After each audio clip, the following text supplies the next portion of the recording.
Content creators need to stop telling people to quit their jobs without being real about how they got there.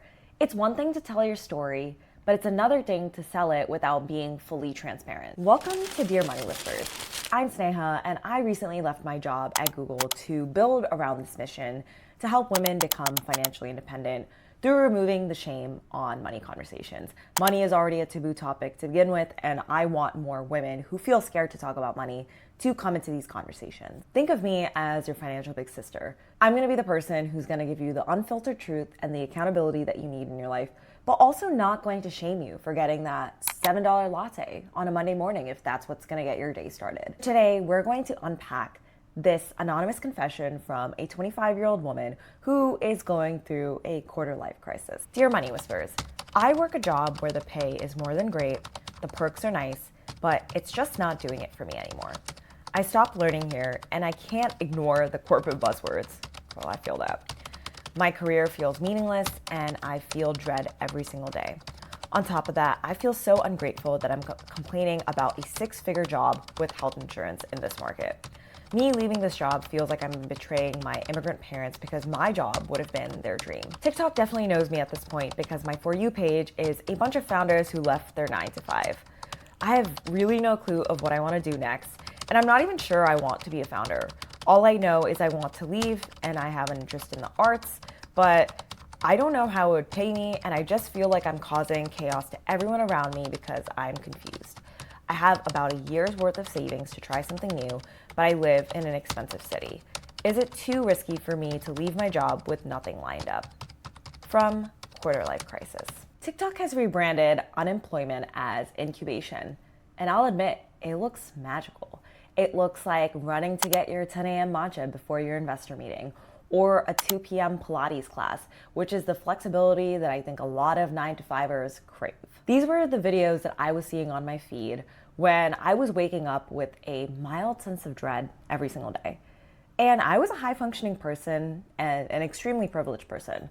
I was working the dream job at Google Sustainability. I was getting a great paycheck. I had health insurance. I was working out every day. I was eating healthy. By all means, I was living a very good life. But I just felt really hollow inside. And I was seeing these montages on my feed every single day. And as someone who was confused about what they wanted to do next, these videos felt really overwhelming. And I felt like they lacked the financial transparency that comes along with quitting your 9 to 5. Like, how are you funding your dreams? How are you funding that $3,000 rent, especially if you live in a city like New York? How are you paying for health insurance? Because most of us have health insurance through our jobs. So, quarter life crisis, this isn't just about money. You're caught in between your parents' survival instincts and a voice that I like to call the algorithm. So I was at Thanksgiving last year with folks who were about 3 to 4 generations above me. And we talked about everything under the sun, like money, religion, politics, things you're not supposed to talk about. And it was cool because even though we all had very different perspectives, there was this mutual respect that existed in the room. But something that I realized is that my parents' generation and the one above was really focused on survival and providing for the family. They didn't really care about finding their passions unless they had the resources, but they were really focused on making sure that their kids didn't have to survive. Their kids could thrive, whatever thrive meant in their eyes. And I think for our generation, we've been conditioned by Maslow's hierarchy of needs. Because we've had our basic and physical needs met, it is easier for us to think about self-actualization. What is our intrinsic motivation? How can we look beyond survival? But I think to better understand the immigrant parent, we should look at other cultures' hierarchy of needs. The Blackfoot Nation actually puts self-actualization at the lowest layer. It's almost like an inherent birthright. That is how you come into this world. But the thing that you work towards is actually community actualization.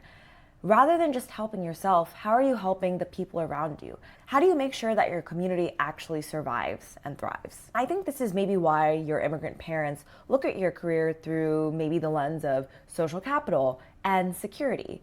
For the lens of social capital, your prestigious career makes their years of sacrifice worth it. It makes them feel safe. And there's nothing wrong with their opinion, and there's nothing wrong with yours. It's truly just a clash of moralities. They want to keep the community surviving. For them, it's about passing on wisdom to make sure their community survives.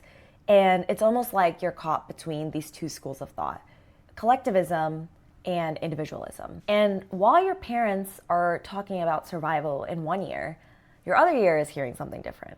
And that's what I like to call the algorithm. Whether it's TikTok, Instagram, Twitter, insert whatever social media you want in there, we are in a time that social media has rebranded unemployment as incubation, which in some realms could be really cool. We're rethinking what a job and a career looks like. But here's my hot take. Content creators need to stop telling people to quit their jobs without being real about how they got there.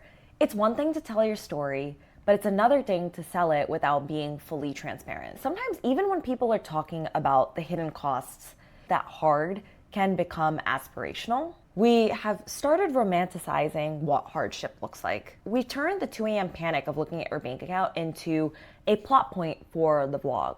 And it's almost like we've made the struggle the necessary aesthetic for a founder's origin story. But let's be super real. There's nothing aesthetic about having $3,000 leave your bank account to be able to pay rent every single month. And there's nothing main character about paying a health insurance bill of $1,000. TikTok has rebranded unemployment as incubation. And while that's a really cool sentiment, there is often a lot of financial anxiety that you're just not seeing on the vlog. We often listen to the greats and the people that made it. And it's cool because they get to enjoy the fruits of their labor. But the parts that we're not seeing are the eating ramen, couch surfing. Also, you do not need to become a founder if you want to leave your job. I guarantee you there are 1,000,001 career opportunities of things that you can do with your life that don't involve being an entrepreneur. You can have an entrepreneurial mindset of leaving your comfort zone, but it does not mean you have to be an entrepreneur. And sometimes I think we get stuck in the fact that if we make a change in our career, it's for life. No one really talks about the wandering, the figuring it out, and the quiet work of the years that come in between this flashy headline that you see in a 15-second TikTok video. Being a founder doesn't automatically make you cool. Working in corporate America doesn't automatically make you lame. What is cool is doing what's right for you. And that requires self-discovery. That requires the boring middle of figuring out what you actually want to do and trying out new things. That's what it means to have a non-linear career. Look at people that you admire today. Most probably, they did have a non-linear career. It is very brave to take a leap of faith and do something of your own. But diving off the deep end is not the only option, which I think can make this process even more intimidating than it has to be. So, quarter life crisis, here is my big sister advice for you. I love that you're questioning your 9 to 5. But before you rage quit just for the TikTok aesthetic or because you're just fed up with your current job, I want you to ask yourself some questions and be really honest with the answers. First, let's talk about the identity check. What part of your life is actually causing you dissatisfaction? Are you really unhappy in the job that you're in, or do you actually just need a long break where you're on the beach and you delete Slack off your phone? 2, do you actually want to be a founder, or are you just admiring the aesthetic of a founder's life? There is a world of a difference between admiration and emulation. And that kind of leads me to the next point, which is the hard math behind leaving your job. Because the reality of quitting your job is not just the mood boards or the matchas. Like I said, it's the $1,000 health insurance bill, and it's the ability to make rent every single month while maybe not having an income for a little bit. And you mentioned that you have 12 months of savings, and also you live in an expensive city. So if you're in New York City, I imagine that 12 months of savings might actually be equivalent to 8 months. So let's look at your actual ledger. First, how much does it cost for you to just live? How much is rent? How much is groceries? How much is your electric bill? Be really honest and see how much you're actually spending per month. 2, what is your investment threshold? If you were to leave your job, how much are you willing to pay out of pocket for this life that you're gonna live, and for how long? If you wanna travel, if you wanna take some classes, if you want to found your own company, how much do you budget for that you're actually willing to pay out of your own pocket? And 3, what does the income reality look like at this point? If you're traveling, it is so okay to say that you're not going to be making any money at this point. Just say that out loud. But if you are someone who is trying to figure out what you want to do next, whether it's writing or comedy or a creative career or founding a company, how much money are you going to be making in the first year, the second year? Is it not going to be an income for a little bit? Are you going to be making money from side gigs, from writing? Just be really honest about what that could look like for the amount of time that you want to take. And lastly, I want to ask, have you tried building anything or trying something new while you have a paycheck? Sometimes when we try to change a lot of variables at once, it can feel really intimidating. And having stable ground to walk on, especially without the financial stress, might make this new change a little bit easier, even if it doesn't feel as dramatic as the things that you're seeing on social media, because usually those things never happen overnight. And as for feeling like you're wreaking havoc in other people's lives, I would just say that the process of self-discovery is really messy. Sometimes it can feel like you're being a burden on other people. And my best piece of advice for this is that just have a lot of gratitude for the people that are willing to listen to you. They might not fully understand you, but the fact that they're listening means that they care.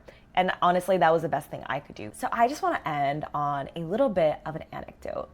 I left my job at Google 4 months ago, not because of a 15-second TikTok video.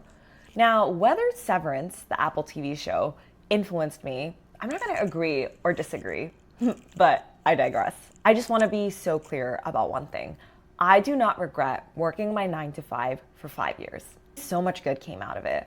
I met some of the kindest, smartest, and most impactful people in my life at work. And a lot of these people are people that I still call friends today. And more importantly, I created a work ethic that has only gotten stronger with time. There's a saying that the way that you do one thing is the way that you do everything. My time in corporate taught me how to show up and actually execute. There's going to be parts of your job, even when you're pursuing your dreams, even when you're traveling, that you don't love.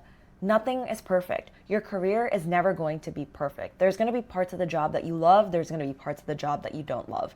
Especially for founders. Do you think they like to do taxes? No one likes to do taxes. But I'm always forever grateful for the financial cushion and the friendships and the relationships and the skills that I've learned during my time at Google. Because that is the only way that I was able to pursue this mission of helping other women become financially independent. By becoming financially independent. And while I was at Google, I had a very messy self-discovery process too. I was contemplating every single day, should I go to grad school? Should I quit my job and go to a startup? Should I take some time off and take a mini sabbatical? Should I become a founder? And it took 2 years of side hustling, of writing a newsletter about the psychology of money and women, to realize that I was actually just obsessed with this topic. I was obsessed about talking about the emotions behind money. Here's the unfiltered part. A huge reason I was able to leave my job and feel comfortable leaving my job was because my employer gave me a package. I voluntarily left and got a severance package that gave me 9 months of runway. What that meant was having 9 months of fully focused time on a mission that I truly cared about. So this is just a reminder that there are 1,000 paths up the same mountain, but it doesn't usually happen with a single rage quit moment. It happens in the many years of boring work that comes in between. Try not to discount the value of where you're at right now. Quarter life crisis, I am so curious to see what you end up doing next. And I'm sending you a lot of love because I know this process can be really tough. This is Sneha, and I'm signing off from Dear Money Whispers, and I'll see you next week.